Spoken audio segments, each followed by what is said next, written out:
Welcome back. Today I've got Haydn Meggins, a 29-year-old comedian originally from Adelaide, now living in Melbourne, who's with Guerrilla Comedy.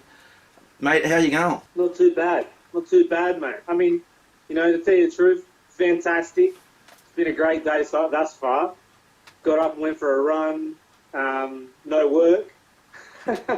But, I did a little bit of exercise, did a little bit of work. Now here talking to my mate. So, it's been a good day. Well, awesome. Got nothing to complain about. Mate, how long have you been in comedy? About 7 years now. Okay. 7 years. What got you into it? I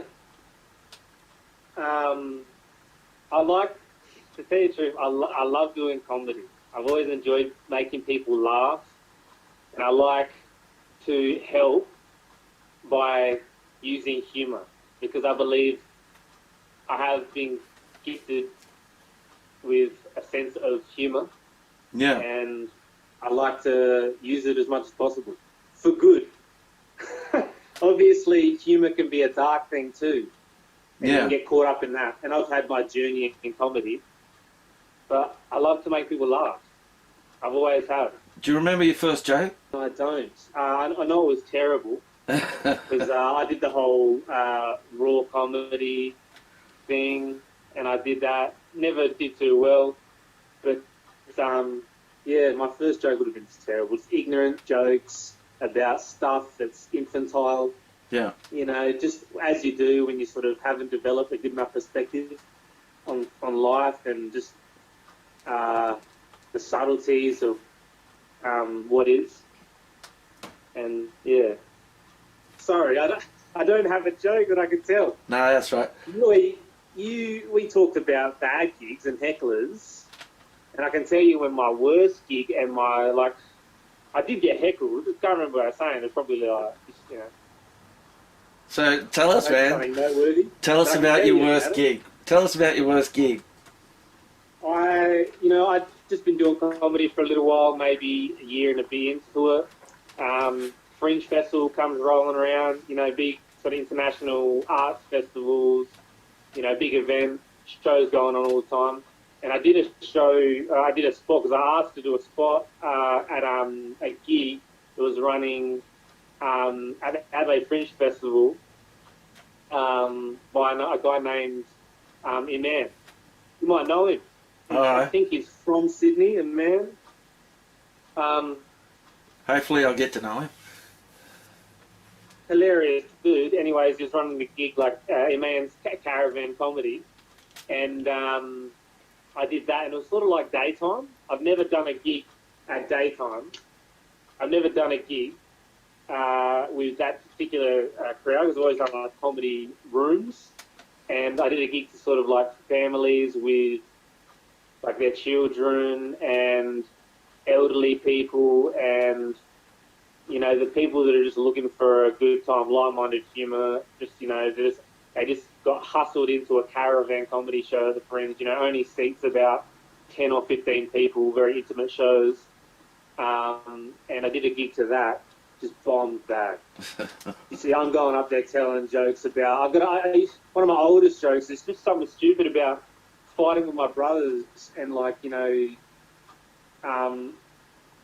using their toothbrush on my butthole and then this joke, a filthy thing like that.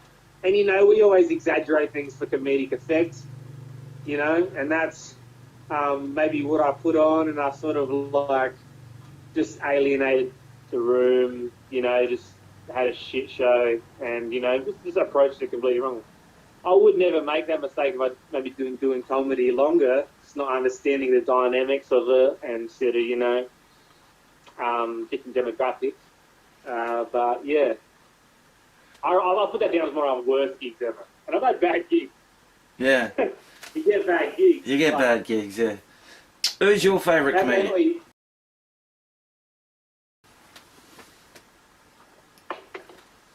It changes all the time, mate. It changes all the time.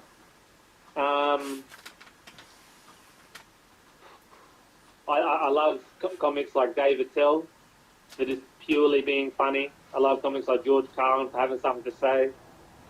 I love comics like Tracy Morgan, who's just one of the most hilarious sort of purely for funny physical comedians that just sort of just let it all hang out. And I love that. And that's what I love about comedy. And maybe my comedic journey is just having the ability to let it all hang out sometimes. Yeah. Because sometimes you take it too seriously and not wearing your heart on your sleeve, just, you know. And that's about insecurity and about sort of confidence on stage.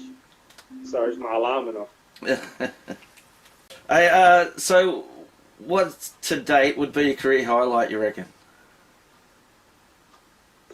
Career highlights. I've done sort of comedy gigs and going to take like a comedy show to sort of like people away from the big populated areas and just having successful shows in Australia. Doing that would have to be my comedy highlight. I just love doing those shows. I love doing gigs to people that are wanting to go see a show and it is up for it, and it's just good. Because in the big city, sometimes you can just get caught in the gig game, and it's just, you know, you're lucky if you get a big crowd because people aren't necessarily looking for comedy. They're just randomly at a bar where there's a comedy show, and you know, it's good to always get general public because that's what it's all about. But when you actually get an audience paying to see a show, it's the best. Yeah. You know, like I've never done any shows in Sydney. All right. I've never done shows in New South Wales or Queensland, but I've done shows in Hong Kong, I've done shows in Scotland, I've done shows in America, Ohio. Wow, yeah. that's awesome. Yeah. I like to do sports, man. I'm a club comic. I never considered myself to be the sort of famous superstar guy. Yep. So it's just, I've never sort of seen that. But I like the art form. I love the sort of just the art of doing it. Yeah.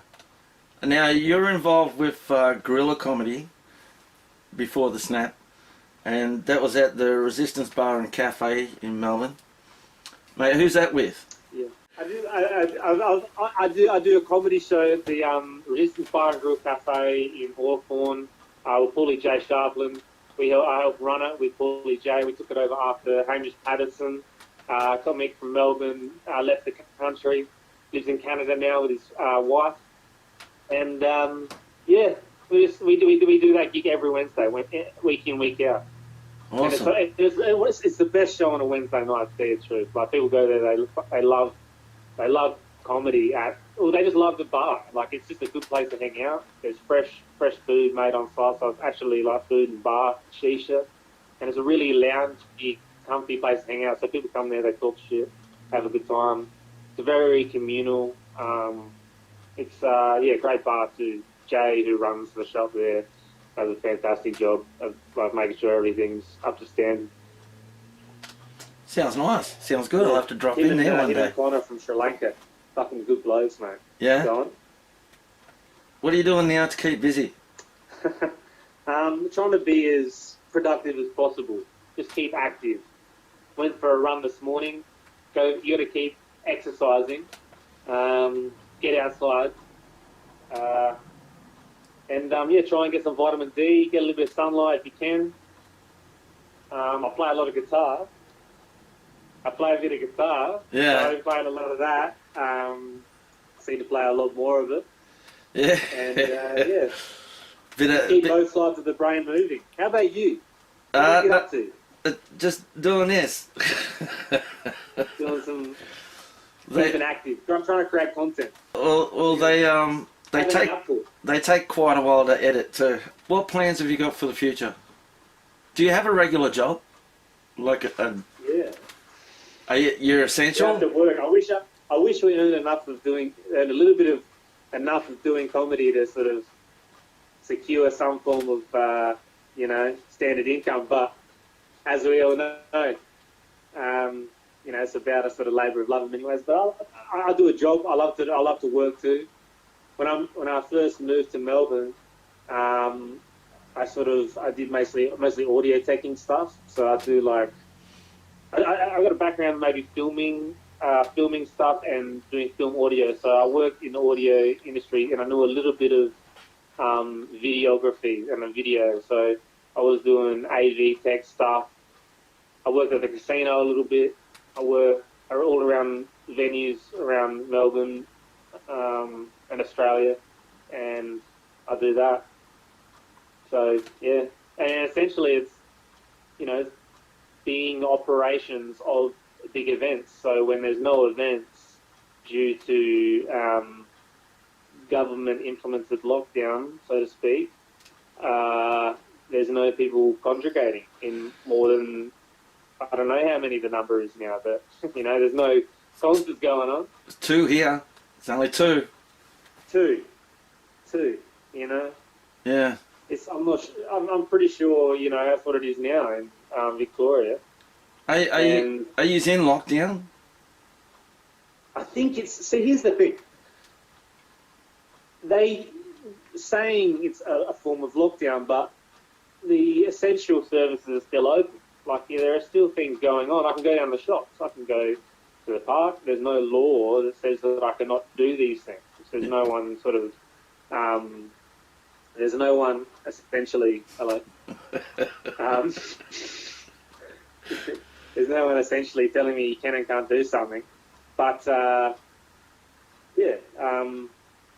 think that's what they're advising, that only 2 people can be in a community at once or whatever. But, what are you doing? Yeah. Oh, Hello. he's gorgeous. He or she? It's a boy. This is Roy. He's an English pointer. English. He should be outside. I sort of had the same problem. My dog here, she just wanted to play. As soon as I come over and sit in this chair, she knows something's up. That's when she wants to play. Or she lays just under the microphone snoring. Oh, really? So yeah, if you watch any of these videos and you hear this snoring noise in the background, that's my dog. It's not a human laying down on the ground there snoring. Well, Haydn, it's been awesome talking to you. Before I ask you the last question, Yes. don't forget, guys, if you're watching these videos, hit the subscribe button, leave a thumbs up, leave us a comment. Haydn Meggins, thanks heaps. Don't forget to stay safe and share your blessings. Haydn, what's your favourite joke? All-time favourite joke? I mean, here's the thing. Jokes are always said to appease someone else. Now, you can joke about things about yourself to sort of like make yourself laugh, which I do all the time. Yeah. And I think my favourite jokes seem to be just the big dirty joke. All right. Like if someone says something dirty and inappropriate, I find that funny, right? Right. I know that's not always the done thing, and I've come to learn that through my comedy journey about what people will and won't laugh at. There was this joke I sort of heard on the television. I think it was on the Melbourne International Comedy Festival sort of gala they used to play on Channel 9 or something, Channel 10. Yeah. Maybe it was the ABC, I can't remember at that time. And it was a joke where a guy talks about misdirection and deception within the sort of the wizardry, the spell of the joke, right? And it was a joke that went along the lines of, have you ever been driving down the street, right, and you light a smoke, and you end up coming to the end of the smoke, and you throw it out the window, and then you get further and further along the road, and you smell something burning, right? Ever have that? And then you turn around, and Grandma's fingering herself in the back seat. What? Get it? Oh my gosh. Yeah, terrible. I'm not sure what you're allowed. I'm not sure what sort of rating this is. No, yeah, no, this is... That was played on the TV, maybe at a suitable hour after 8:30. No, this is made for adults. It says there in your YouTube channel, you've got to specify adults or kids. This is made for adults. All right, M15 plus at least. Yeah. Well, adults. It was adult MA. Yeah, something like that. Um, All right, Haydn, thanks a lot, mate.